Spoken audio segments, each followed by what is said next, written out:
Hello, hello. I am Ben Pick, and thank you for joining me in Running to Write, where I give questionable writing advice through running metaphors. And thank you, everyone, for joining me for another live episode. I know I've been kind of switching my schedule around, and it's a lot more fun to get this interaction between us than to just post some video, edit it, and throw it out there. So, anyways, I want to just thank all of you for joining us. So, really quickly, thank you, RC Scott. I believe you were the first one through the door. Then we have Lauren Adele. Thank you, thank you. Jordan Mahoney, always great to have you on here. And Richard, looks like you have some questions in there, which I will get to later. Let me just get started. So, this is a follow-up, redo, reboot, redux, whatever you want to call it, to an earlier video I did, which was all about injuries and setbacks. But before I get to that, I wanted to say that I'll be presenting at this year's AuthorTube Writing Conference. That's brought to us by Shannon, SD Houston, and Margaret Pennard. So Sunday, May 25th at 1:40 p.m. Eastern Time, I will be talking all about how to write while on vacation, or if it even makes sense to write while we're taking that time off. Now, with that out of the way, I hope to see you there. And on to tonight's topic, where I'm going to immediately start off and pivot with a backstory. Where a few years ago, I had some knee problems. Nothing like surgery, just pain in the knees. So I stopped running for a little bit, or run less, as I tend to do. Anyways, my point is that back then, the entire idea of running to write came because I had some knee pains and injuries, and that led me to running less, which, sorry, yes, June 25th. Thank you, Richard. June 25th, 1:40 p.m. Eastern Time. That's when I'll be a part of the AuthorTube Writing Conference. Anyways, yes, so running to write. I'm sorry, I'm very distracted at the moment. Things go a lot less smooth when they are live, but they're a lot more fun. So thank you, Cool Gamer, for joining us as well. No, I don't think I've actually shaved since the last live stream, so that's fun. Anyways, yes, thank you, Lauren. Anyways, there were pains in my knees, and I was running less to try and get over them. And what I found out was that I wasn't writing more, because even though my pains were in my knees, I just wasn't able to get into a good writing space. And that's when I realized that my two greatest interests and passions, running and writing, were intrinsically interconnected. Because while I'm running, I'm thinking about writing, and it just helps me clear my head. And then writing just flows so much easier on a day when I've gone for a long run. Now, much like it was years ago, these minor injuries are starting to build up and are impacting my life again. Now, I started this spring with, yeah, thank you, Lauren. Yes, that is very, very true. Squirrel, yes. Nah, not so much. The injuries crush me and break my spirit. Anyways, started this spring with worsening injuries, and my knees started hurting, but I kept running. And I lowered up my overall mileage, but didn't take the time to stop running. I ran on flatter courses, took off a week. I was doing some biking, but I never truly stopped to heal. And the TLDR of all that is, don't do what I did. Wait, take as much time off as we need and allow our bodies to fully heal. That's the best advice I can give. So don't do what I do when it comes to running, but do I do when it comes to writing, I guess, is probably the best way of thinking about it. Anyways, as these things do, pain in one knee, I tried to compensate, which led to the pain spreading to my other knee because I was compensating too much. And, well, that really sucks. Walking upstairs hurt, especially walking downstairs hurt, going for runs, and even just walking around normally was causing me some pain. And yeah. Thank you, Richard. Yes, you are already ignoring my running advice, although I think you tend to bike more than you run, so yeah, that's all good. Recently, I was helping take care of my mother-in-law, who just had knee surgery, and the entire time I was there, my wife kept saying, Ben, this is going to be you because you don't take care of your body. You don't do it really well enough. And she is absolutely right. There are a few things I've done to maintain athletic activities when I'm not going for 10 to 12 mile hilly runs. I've been running short distances on flatter courses. Like I said, I've also incorporated stationary biking to ease the burns on my knee, but I haven't actually stopped running or doing physical activity. I also do hot baths and then ice packs to try and ease the muscles. But basically, I'm doing everything except taking time completely off of all physical activity to give myself a chance to heal. On Saturday, I went for my first regular run since, I don't know, 5 days. And things went okay. There was a little bit of pain, but the worst part of it is that the heat really got to me, and I kind of hit my physical limit. I mean, I made it home, but I was basically preset conditions to heat stroke, so that's always fun. It was a really hot, really hot day. So it's since cooled off, but that one, the hottest day of the summer, or the first hot day of the season, really hits me hard. So, anyways. Oh, thank you, Adrian, for joining in too. I appreciate you lurking while you're at work. Always support that. And hitting that physical limit, constantly going through pain when I'm running, got me thinking, why am I running? Sorry, let me try that again. Why am I running? Well, it helps me clear my head. It lets me focus on the stories that I want to write. And yeah, thank you. That's my wife there. Really wish you would take it easy. Yeah. I mentioned you a little bit ago in the whole telling me to take better care of myself. Anyways, so I run because I enjoy it. It's something that lets me clear my head. It's something that lets me focus on nothing and everything and let me brainstorm what I want to write. But it also keeps me fit, which is a good thing. But except when things don't work like they should because of pain. So I'm probably going to adjust my running goals to run less and likely run earlier, try and beat the heat. And then to accommodate that, I'm going to probably start taking naps on Saturdays. Anyways, where does writing fit in? So our brains are muscles too, and we use them almost exclusively when we need to write. I mean, I don't know how you could write without your brain. Anyways, when we're overburdened with work and life and not taking time off and just constantly going, well, our writing and honestly our lives suffer. It's very difficult to be physically or mentally drained all throughout the day at work, to come home, clean up around the house, make dinner, and then right into the night, not get enough sleep, and then do it all the next day. That can be sustainable for a short period of time, primarily through NaNoWriMo. That's how everyone I know writes during that time. But that is really terrible to maintain for long durations. Even if you enjoy writing at the time, eventually it's just going to feel like it's a burden. So I had a whole bunch of generalizations for things I was going to say about writing, but then this week happened, and there were a couple of really fun and spicy and great writing setbacks. So first of all, to start off, I had 7 physical sales in May. Those numbers or May and maybe possibly April. But those numbers really don't matter to me because most of my sales are digital anyways, and they don't factor in the books I bought and then sold at Balticon. Those are just the sales that come through Ingram Spark or likely Amazon. The problem is that 6 of those books were returned, which means that I owe the at cost price, and that ate away roughly 30 sales. And that hurts. What's worse is that given the fact, oh, hey, Shannon, thank you for joining us in. You are perfect timing. I already gave a shout out for AuthorTube Writing Conference, and it's coming up the weekend of June 24th, June 23rd, 24th, 25th. So thank you, and be sure to check it out. There's going to be plenty of other great speakers there. Richard Holiday is one of them, and I should know more of the list, but I will prepare better next time.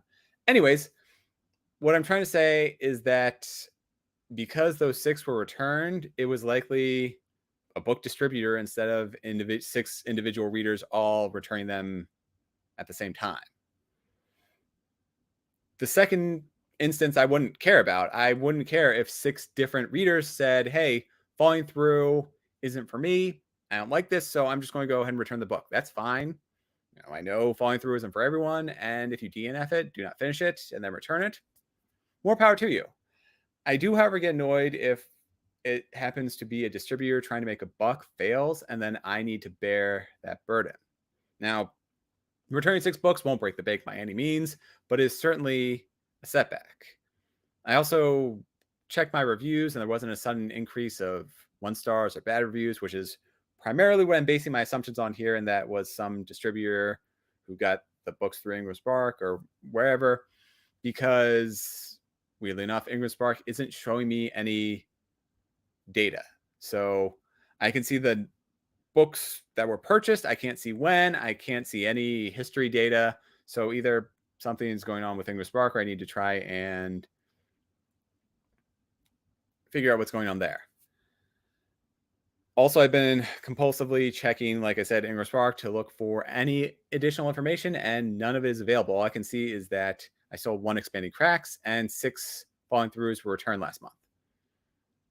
So that's all the information I have to go on, and that's why I'm basing all this assumption on. Anyways, when we write, there's going to be, and especially when we publish, there's going to be tons of setbacks. We'll get bad reviews. We'll get books that get returned. We'll have trusted friends who tell us opinions about our stories, which hurt, because those are I certainly care more about what a good friend would think about my writing as opposed to a complete stranger, even if, that's just how I think. But I hate to say it, those types of setbacks are a part of writing. And the best thing we can do is not let that negativity spiral.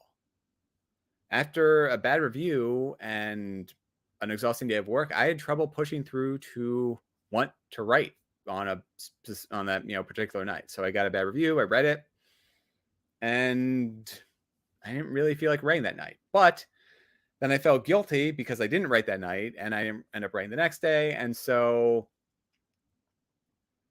that sort of sent me into a negative process where I didn't write for a long period. I mean, relatively speaking, it was only a month, but because work kept picking up and picking up. But it's not like I actually took that time off to cool my head or read a writing book or something along those lines to better myself or whatever.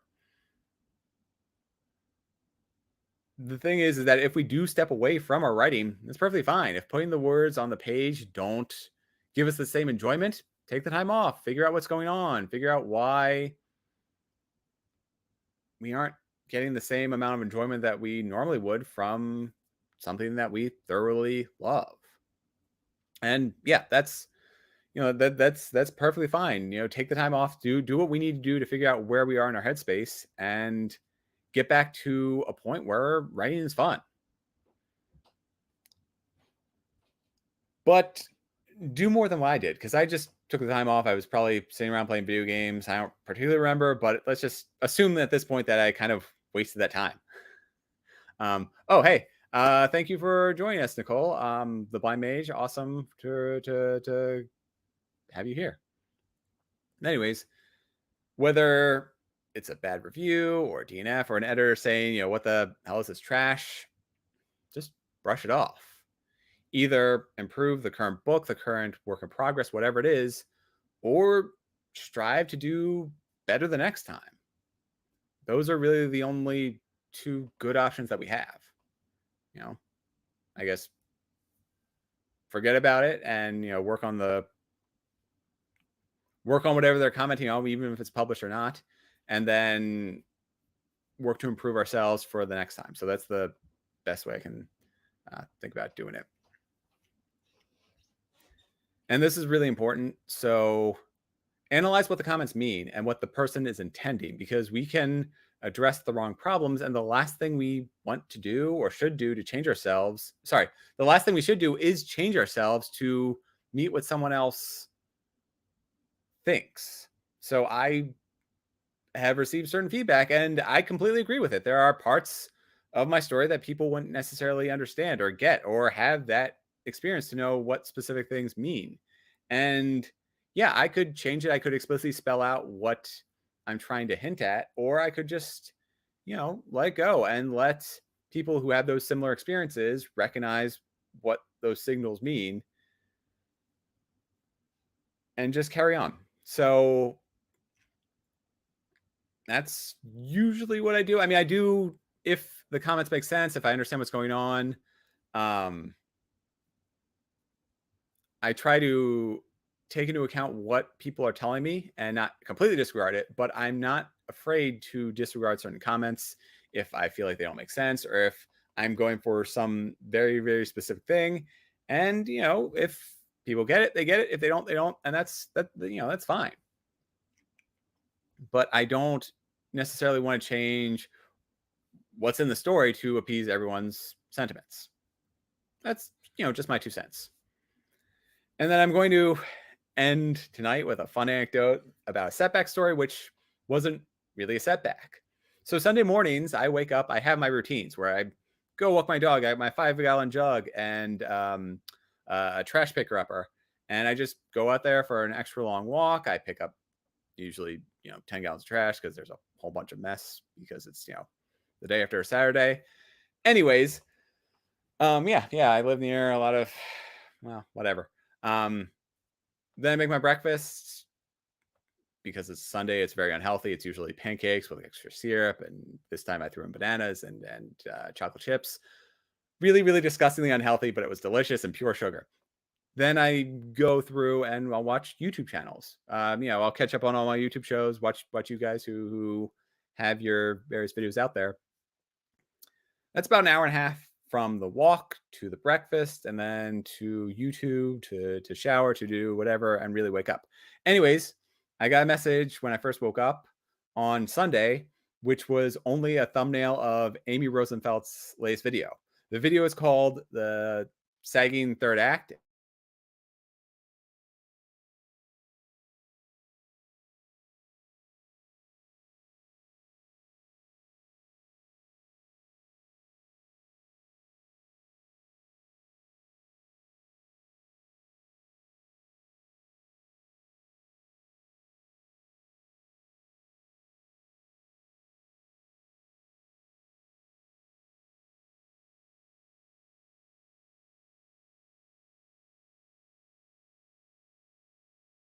So honestly, oh, is this frozen for others? Oh, I hope I'm not frozen. Let me see here. I guess can anybody else comment? Shoot. Can anyone else comment? Yeah, came back. Awesome. So really sorry about that. My internet is bad. Anyways, let me start over again with that. So Amy Rosenfeld's latest video, I got a text that showed just the thumbnail where it's called Sagging Third Acts, and it's all about what Amy's read this past season. So on the thumbnail, there was an image of Expanding Cracks. And like I said, I'm jumping into the story where Expanding Cracks was one of the better rated ones, but it's the bottom stories that were the ones that Amy commented on Sagging Third Acts. And like I think all this might have been missed, but again, go watch the video. Go watch the video, subscribe to Amy's channel, check out all her videos. She's wonderful. And I don't want any of you to think that there's any hostility, negative connotation whatsoever. I really like her videos. She's got a wonderful mind, and the way she describes the stories, what stories she reads are all very far from what I typically do. So it's a great chance to, add new books to my TBR and just hear her talk about the books that she loves makes me want to read them. So go out there, check them. Anyways, so I woke up, got that thumbnail, was spooked. Yeah, Richard, it was you, and I blame you entirely for this, but it all worked out fine. So don't think anything bad about this. Anyways, so for an hour and a half, I was just kind of sitting there like, crap, my book. I mean, I could see how Expanding Cracks has a sagging third act because slight spoilers. I went the Lord of the Rings: Return of the King approach, where there's an end, where there's a fake ending and then a real ending after that. And so I really like Return of the King. I know that's not for everyone. I know that I've said this on this channel actually, but I know that people don't like the Return of the King a lot because they feel like there were, 10 different endings and it just kept going and going and going. Well, this is not an unpopular opinion, but I think that movie should have been 45 minutes longer because I really wanted them to include the Scouring of the Shire, which is basically the entire Lord of the Rings is prologue for the hobbits coming back home and learning how to carry themselves, take care of themselves, fight off a wizard without the aid of the best of humanity, the best of the dwarves, the best of the elves, and all these other support. Yes, Richard. Return of the King should have been 45 minutes longer, and I will fight you on it. Anyways, I keep saying that, but my point is that I can fully understand how people would not like the third act of my book. But when I was on my walk and making breakfast, that entire time, I was stuck in my head. I was focusing only on the potential setbacks and the way, I ended the book. I fully agree that it's not for everyone. And one of my editors commented on this, but I chose to largely disregard their comments because I wanted to tell the story that I wanted to tell.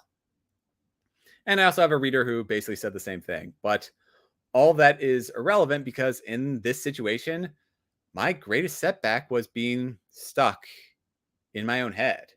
My self doubt and imagination ran wild. I kept thinking about all the things I could have done differently in that book and how, if it makes sense to streamline, which I personally don't think it does because I like the fake ending and then the real ending.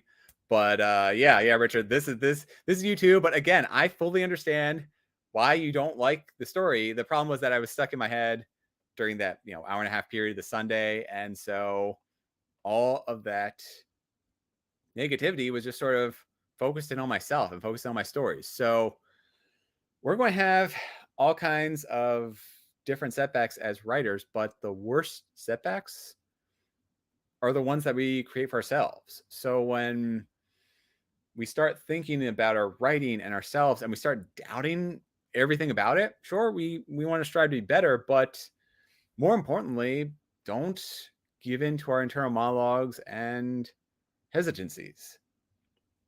So I actually am just finishing up with Ted Lasso, but there is, for those of you who haven't watched it, it's a beautiful, beautiful series all about how we need to be more supportive of each other. And one of the lessons in there is that we need to be a goldfish where we just have a short-term memory. We don't let the past dictate our future as best we can.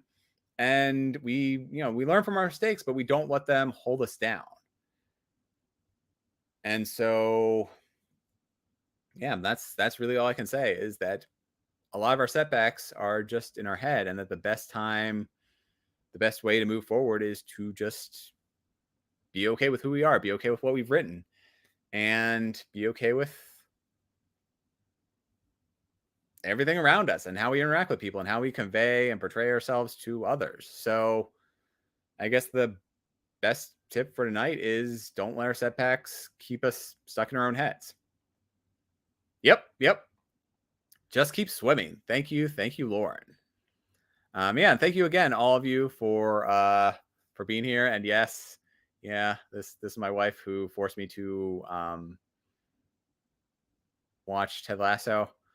I could take up swimming, yeah. Well, that's a long story. Anyways, there was a period where I lived near a gym and I would swim and do a bunch of weightlifting, but I mean, I still like biking and especially running a lot more than that. So that's not necessarily for me. I am actually a decent swimmer, so no, running to drown is not what I'm going to start calling this channel. And the last thing I want to leave you on is that if you have not picked up a copy of Expanding Cracks, my second book, the topic of, it doesn't actually have a sagging third act as I learned from Amy's wonderful video. But next week, so if you haven't picked it up, just wait a week because next week's starting from June 13th to June 17th. If I set everything up correctly, you can get it online through Amazon for $0. And yes, as much as Amazon KDP is the evil empire, it does allow me to do some nice giveaways. So, yeah, if you haven't gotten Expanding Cracks, you will be able to get it next week for $0. Let's see, teasers for the next show. Next week is actually going to be a pre-recorded episode, but the weekend after that is a holiday here, and I'm actually working on that holiday. But I might be able to get in for a live episode. I might try and do a birthday episode of my 5 favorite storybook birthdays. If not, I'll push that back to July. So either way. Am I doing any promos? I am not. However, I'm starting to set up promos for August on my book anniversary. So stay tuned for that. And let me think. So next week is pre-recorded. The weekend after that might be live. The weekend after that, I'm going to be on an altered schedule. So it'll be the AWC. I'll be doing a live episode on that Sunday. So no Monday night episode. But then after that will be either a pre-recorded episode or my birthday episode. So you all get to stay tuned. My birthday is this month. I don't like sharing personal details on the internet publicly, but yeah, exactly. Thank you. That is a security question. Just like everybody who kept asking me what my favorite book was when I was at Balticon, and I kept saying no, I'm not going to tell you, but here's a couple of other books that I really, really like. So, yeah. Fun fact: towards the end of Ted Lasso, there's a password related issue where somebody used the password of password. My dog's name is Rufus, and that has nothing to do with a security question, so I can freely answer that one. Anyways, I want to just thank all of you for coming here, because you all, more so than anything else, really do help me get over my own setbacks, get me out of my head, and help me recognize that my books are actually worth reading and that they're fun, and that, sure, they aren't for everyone, but they can be for, you all. And for me too, because like I said, I write I write the stories that I want to read. But, oh, hey, Mr. Vlandis, thank you for joining us. Yeah, where I'm sort of just closing out, and I keep rambling on and on and on. But again, I want to just say thank you all. And yeah, so a couple of closing thoughts. If you're injured, rest up. Don't keep pushing, because that only makes the things worse. Setbacks, get out of your own head, because more often than not, we are making life's problems worse than they actually are. And thank you both. Yeah, and definitely find your community, because you guys are absolutely incredible and wonderfully supportive. Yeah. Thank you. Yeah, so with all that, I will thank you all for joining, and I will see you next time. Until then, like I said, take time to heal if you need it, or get out of your own head if that's what's really holding you back. So thank you all, and I will see you next time. Oops. There we go. Bye, y'all.